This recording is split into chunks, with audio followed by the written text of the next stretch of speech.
Hello, everybody. Welcome back to the channel. Brickhouse here with another video. And Sage Steele, former Sports Center anchor, ESPN personality.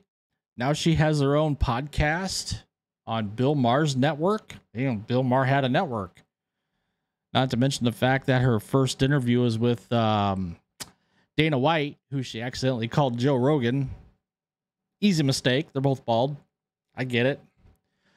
But Sage Steele's made some news the other day where, from Awful Announcing, she came out and said that her ESPN interview with Joe Biden back in 2021 was scripted. Well, scripted interviews aren't really a new thing, especially with politicians.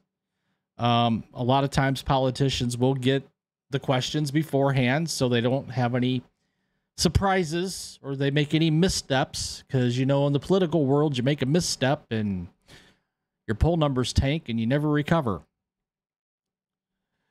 But this was a little bit deeper. This was a little bit more detailed.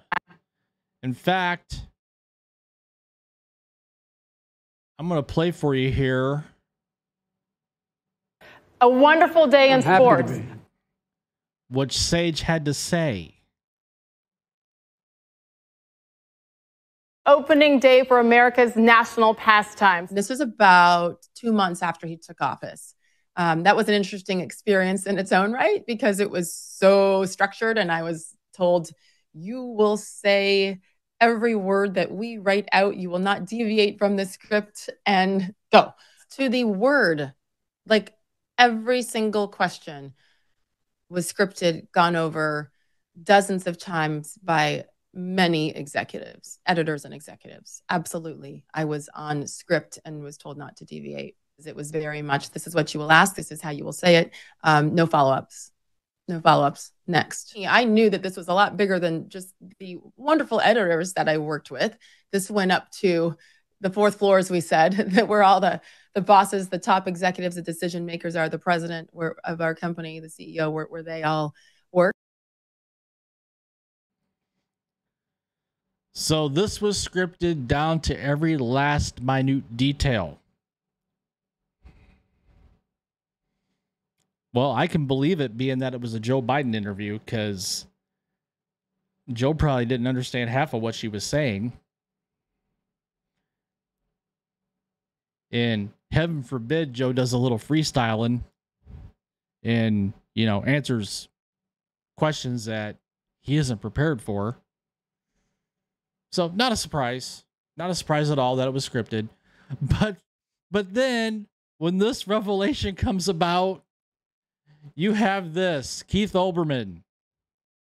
Keith, you off your meds again? Of course it was scripted. If it hadn't been, Sage Steele, the dumbest person I've ever worked with in sports or news, couldn't have gotten through it. Keith. I think the same can be said about you, Keith. Without your meds, you probably couldn't have gotten through that interview. But then he had to pile on. I mean, Jesus, if this happened to you, you just assume it wasn't being done to protect the network from you humiliating it and yourself. And then, of course, he copies every single question was scripted, gone over dozens of times by many editors and executives. Oh, Keith. You know, Keith, you're one to quickly criticize and then hide behind, dare I say, locked comments, so nobody can reply to your post and ratio you for the person you are. So there you have it. I have no problem with a politician. Well, I do have a little bit of problem with it, because politicians, you want them to give honest answers. In order for them to give honest answers, you don't give them the questions. Or in this case, you don't give them the script and tell the interviewer to follow the script to the letter. I want a politician that can give honest answers. Certain one comes to mind, but I won't say his name here because, you know, I'll get flamed for that. So what do you guys think about this little brouhaha? I mean, not surprising that Keith Olbermann had to chime in. So comment down below, share your thoughts, tell me what you think. While you're at it, please take the time to smash that like button. It helps out with the YouTube algorithm, helps get my videos promoted here on the channel, on the platform. Hit that subscribe button, hit that notification bell so you don't miss a video. And with that, thank you for taking the time out of your busy day to watch this video. And with that, I will see you in the next one.